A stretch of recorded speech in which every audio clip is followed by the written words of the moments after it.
Now that we're actually connected to the network, I think we're good to go. Okay. So we're ready? Thumbs up? You give me the thumbs up? Yep. I'm going to hit it. I'm terrified. There it is. 3, Oh! Oh boy!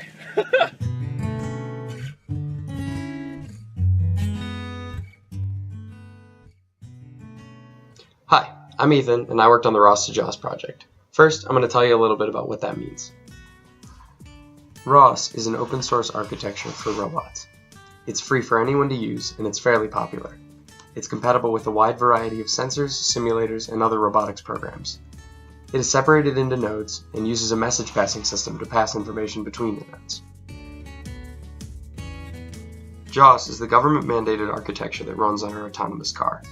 It allows software we write to quickly communicate with the mechanical elements of the car. It is separated into components, which also use a message passing system to pass information. So here we have the basic structure of these two architectures, and as you can see they're actually very similar. Each one has a managing element and then multiple other elements. They can have as many as they need to that all communicate via messages passed back and forth.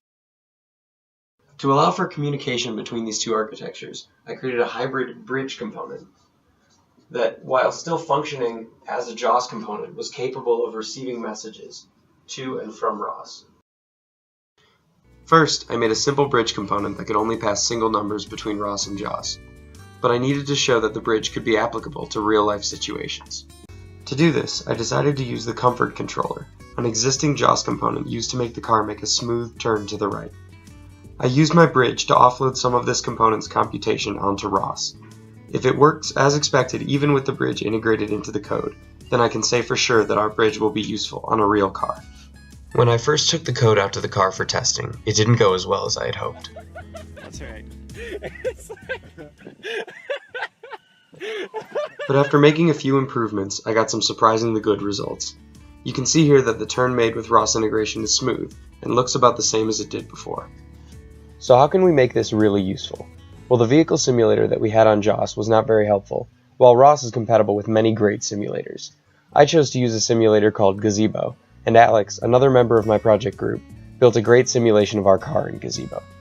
His simulation could be run with drive commands sent through ROS, so I built another bridge to take the JAWS drive commands normally meant for the car and send them to ROS instead. Once the bridge was created, we were able to replicate the comfort controller's path in Gazebo, shown here.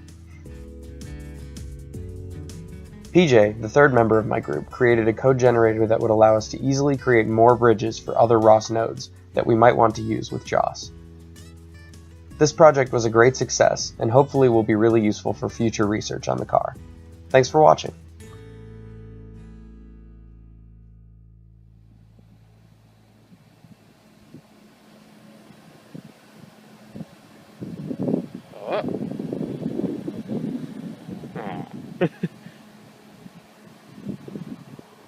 Science.